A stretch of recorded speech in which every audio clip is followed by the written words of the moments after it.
Good afternoon, everyone. In a manner of 24 hours, we went from extreme MAGA Republicans breaking their agreement with President Joe Biden and the American people to putting a bill on the House floor with devastating cuts that would have undermined the health, the safety, and the economic well-being of the American people, including in many categories 30% or more, cut from incredibly important programs like public education, providing food to women, infants, and children, ensuring that Social Security recipients could address any interruptions with the checks that they need. We went from devastating cuts that would have impacted the health, the safety, and the economic well-being of the American people in 24 hours to a spending agreement that meets the needs of the American people across the board, entirely consistent with what Democrats have said from the very beginning is the only path forward. A bipartisan spending agreement that keeps government open, avoids a catastrophic government shutdown, and meets the needs of the American people in every possible way. We said from the beginning that we were going to protect Social Security, protect Medicare, protect Medicaid, protect public education, protect public safety, protect those individuals who secure us all across the land, protect veterans, protect our ability to continue to combat the climate crisis, protect the economy, and protect the ability of our government to provide for the health, the safety, and the economic well-being of the American people. And that is what the spending agreement that Democrats overwhelmingly supported on the floor of the House of Representatives accomplished today. We're on a path to avoid a catastrophic extreme MAGA Republican shutdown and to continue to meet the needs of the American people. The American people have won. The extreme MAGA Republicans have lost. It was a victory for the American people and a complete and total surrender by right-wing extremists who throughout the year have tried to hijack the Congress. Moving forward, we will continue to work in a bipartisan way to discuss a year-end spending agreement consistent with our values, meeting the needs of the American people, solving problems on their behalf, and putting people over politics. That is what the spending agreement that passed the House floor today has accomplished. And moving forward, that will be our guiding principle in getting things done for the American people. It's now my honor to yield to Catherine Clark, the distinguished House Democratic Whip. Thank you so much, Mr. Leader, for those comments and for leading our caucus and putting the American people's voice into this process. And of course, for your hour today, setting out the vision that Democrats have and the contrasts with the MAGA extremists. Today, Democrats have ensured that those interests, the American people, have won out over the demands of MAGA extremists. But only after months of Speaker McCarthy and the MAGA majority playing chicken with the lives and livelihoods of the American people. They have brought us to the edge of a needless shutdown, trying to blackmail the country into accepting their extreme right-wing agenda.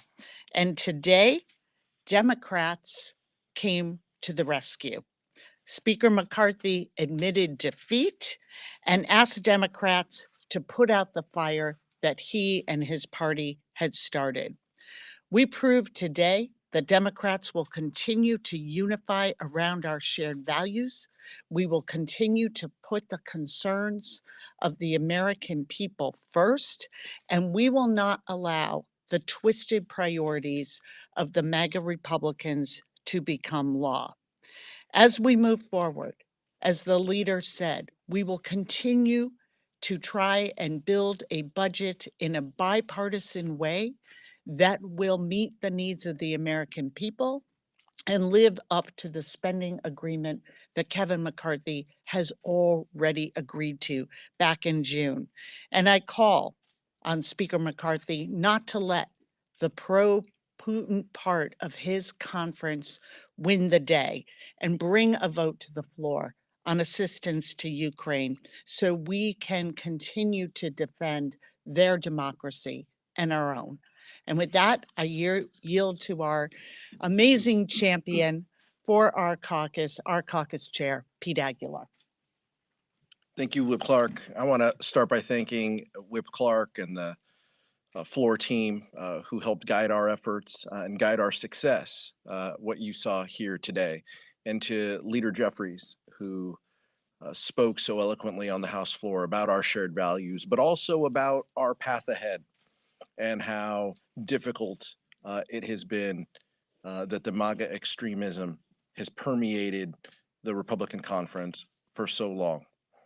And when the Democratic caucus, when I convened them with Vice Chair Liu, and we needed more time to read the text and to read the document, it was Whip Clark and Leader Jeffries who wanted to ensure that members had the time and the space to understand what was in this package. Because for the Democratic caucus, and this isn't the same for the Republican conference, the details matter. Helping people is why we come here. We want to make a difference in our communities. We want to help our communities.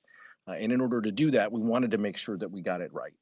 And because of our actions and the unity of the Democratic caucus that you saw on full display here today, we were able to do just that. We were able to put the needs of the American public first. We were able to keep government open, protect our communities, ensure that service members were not asked to go to work without getting a paycheck. Those are the types of things that we can do because of our Democratic unity. So privileged to be part of this team and to be a member of the Democratic caucus who helped deliver and put people over politics. Leader Jeffries. Let me again, excuse me, thank Whip Clark and Chairman Aguilar for their tremendous leadership in holding the caucus together throughout this entire process as we've been battling extreme MAGA Republicans and their reckless effort to try to dramatically cut services for everyday Americans or shut down the government. And we were able to stop that from happening. And House Democrats stood together in that regard. And I thank Catherine and Pete for their tremendous leadership. Questions? Are you concerned about the accusation that Congressman Jamal Bowman is accused of pulling a fire alarm in a congressional office building? And what are the next steps here? I haven't seen the video. Until I see the video, I'll have no further comment. Do you believe that now that we've reached this point where the speaker was willing to buck against the conservative wing of his party, that will then guide the appropriations process? You only have 45 days now to get all 12 of these bills passed. Do you believe that you're now in a space where those real negotiations can happen?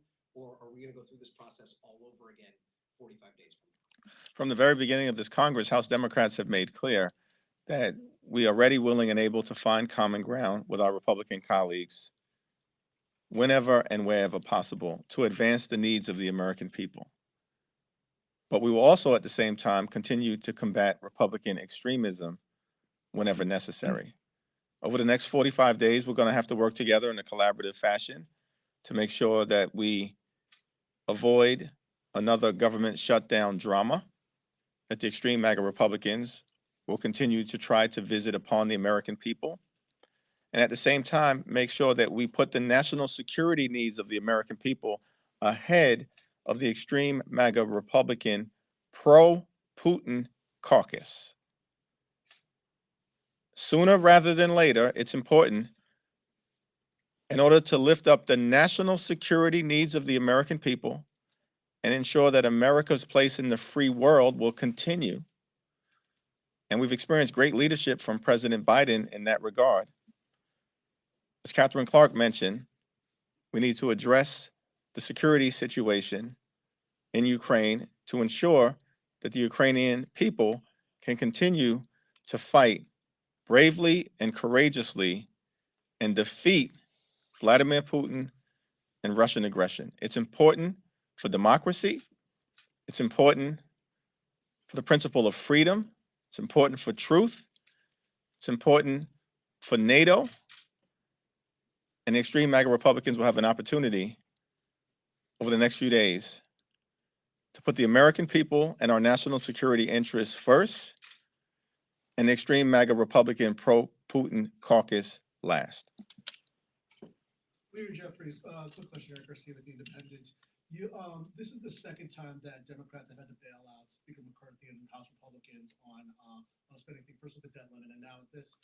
How confident are you that in the future you can negotiate in good faith with Speaker McCarthy and the Republican conference when it comes to now that these next 45 days you have to get these spending bills across the finish line? Well, House Democrats are going to continue to put the needs of the American people first and to work in a bipartisan way with our colleagues in the Senate, as well as with President Biden. And it's our hope that the traditional Republicans will finally take their party back from the extremists who have hijacked this Congress from the very beginning of this new Republican majority. And time and time and time again, House Democrats have had to come to the rescue to push back against the extremists and to ensure that we're doing the right thing for the American people. And that is what we'll continue to do. Let me yield to Catherine and Pete to answer that question as well.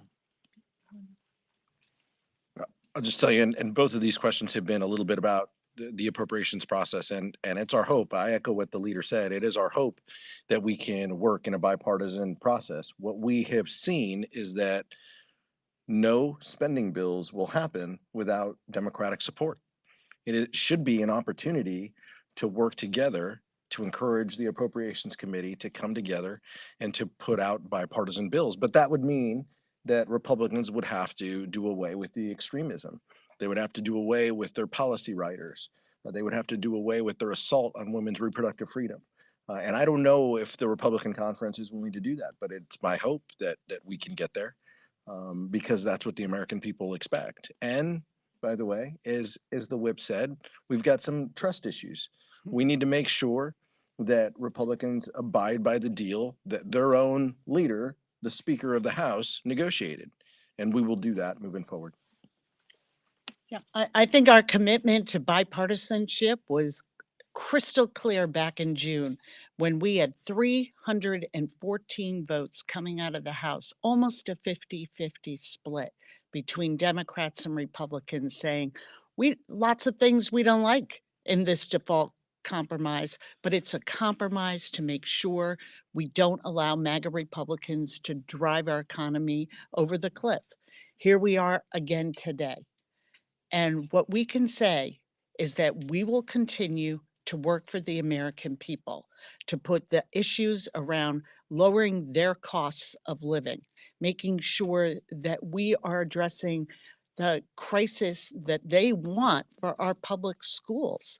Their proposal was to cut 150,000 teachers from public schools and to stop their march on a national abortion ban, criminalizing healthcare for women and for doctors. So we will continue to put those priorities first. But when it comes to putting them first, making sure the American people are at the center of our work, we will do that in a way that is bipartisan if there is any opportunity.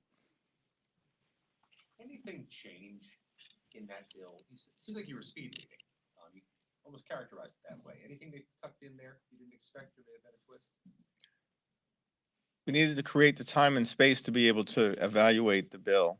At the very beginning of this Congress, Extreme MAGA Republicans said that any legislation put before the House would only be done if there were at least 72 hours to review the legislation. That was the House Republican rule and the promise that was made by their speaker to the Congress and to the American people. And earlier today, at the 11th hour, this continuing resolution was dropped on the American people. And so, at minimum, we wanted to make sure, given the trust issues that exist, that we had the time and space to read the four corners of the agreement in order to determine whether it met the needs of the American people. And when we read the four corners of the agreement, it was clear to us that this spending bill was a complete and total victory for the American people and a total defeat for the extreme MAGA Republicans. Let me also thank publicly Leader Schumer and the Senate Democrats, because part of the reason why we had the space to get to a place where we reached a bipartisan agreement in the House is because Leader Schumer and Senate Democrats have been working in a cooperative and bipartisan way for weeks in the Senate, setting forth the only pathway forward. And as a result of that, you had House Democrats in alignment with Senate Democrats. Both of us were in alignment with Senate Republicans. All of us were in alignment with President Biden on behalf of the American people. You had the extreme MAGA Republicans on an island all by themselves. And as recently as yesterday, put forth a draconian bill that would have slashed and burned the ability of the federal government to meet the health, the safety, and the economic needs of the American people. But largely as a result of our unity within the House Democratic Caucus in fighting for everyday Americans and putting people over politics, and because Senate Democrats had set the stage, thanks to incredible leadership by Senator Schumer and his team in working in a bipartisan way with his Senate Republican colleagues, we were able to arrive at a place where the American people won. Congressman Patrick said today that he expects that there would be Democrats in the instance of a motion to vacate that would vote to table it, because that vote would be whether you want to reward or to punish two-party bills on the floor. Do you see it that way at this point? We haven't had a discussion about any hypothetical motion to vacate, and we'll cross that bridge when we get to it. Do you think Speaker McCarthy did the right thing today in putting up the CR for a vote? I think the House, led by Democrats, were able to accomplish the right thing on behalf of the American people. I wanted to follow up on your commentary about speed reading the bill and making sure you could look at all four corners of the agreement. It's no secret that you and Speaker McCarthy have a mutual respect for each other.